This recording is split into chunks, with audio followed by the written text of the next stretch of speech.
Hello friend, তোমাদের সাথে একটা লং ভিডিও শেয়ার করে চলে আসলাম বন্ধু। আজকে এতটাই ব্যস্ত ছিলাম যে একটা রিল পোস্ট করতে পারিনি। তোমাদের সাথে শেয়ার করতে চলে আসি বন্ধু। একটা ভিডিও স্কিপ করো না, ভিডিও দেখতে থাকো। ভিডিওতে ভালো লাগলে অবশ্যই লাইক কমেন্ট করে বন্ধুরা। শ্যামবাজারে তোমাদের সম্পূর্ণ ভিডিওটা শেয়ার করা হয়নি, তো একটা ভিডিওতেও কভার করতে পারিনি, সেকেন্ড ভিডিওতেও কভার করতে পারিনি, তার একটা থার্ড ভিডিওতে নিয়ে চলে এসেছি। তো এই প্যান্ডেলটা চলে এসেছি। তো এই প্যান্ডেলটা হচ্ছে তোমার জগৎ বিন্দু, এটাও অনেক সুন্দর করেছে, ছোট্টর মধ্যে কিন্তু খুব সুন্দর করেছে। তোমাদের কেমন লেগেছে অবশ্যই তোমরা কমেন্টে বলে বন্ধুরা। তো এটাও খুব সুন্দর করে দারুণ করেছে। তোমরা কারা কারা এখানে ঠাকুর দেখতে এসছো অবশ্যই কমেন্ট করে বলবে।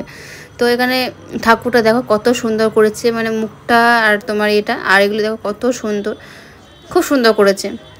এই প্যান্ডেলটা দেখার পর তো চলে গেলাম কুমোরটুলি পার্ক, এটাও খুব সুন্দর করেছে।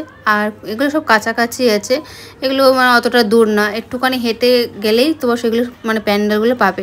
তো আমরা বাইক নিয়ে যাই না, কেন বাইক নিয়ে গেলে তোমার বারবার নামা ওঠা, পার্কিংয়ে অনেক ঝামেলা, এই জন্য আমরা হেঁটে হেঁটেই যাই। তোমরা কারা কারা এই প্যান্ডেলটা দেখেছো অবশ্যই কমেন্ট করবো। তো তোমরা যদি নাও দেখে তাহলে আমার ভিডিওতে দেখে নিও। তো কেমন হয়েছে অবশ্যই কমেন্ট করে বলবে।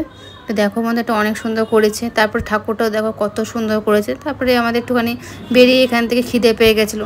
আমি এটা প্রথমবার খেয়েছি, তোমরা কারা কারা এটা খেয়েছো অবশ্যই কমেন্ট করে বলবে।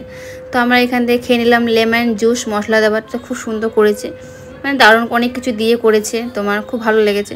তোমরা কারা কারা এটা খেয়েছো অবশ্যই কমেন্ট করে বলবে। তো এটা খুব সুন্দর করেছে, দারুণ করেছে। খেয়েছি, তা খাওয়ার পর বললাম একটু ছবি তুলে দে, ও আমাকে আমার ছেলে ভিডিও করে দিয়েছে। আমাকে এই ড্রেসটা পরে কেমন লাগছে বন্ধুরা তোমরা কমেন্ট করে বলবে। তো টাটা ফ্রেন্ডস, সবাইকে অনেক অনেক ধন্যবাদ আমার ভিডিও দেখার জন্য। Good evening.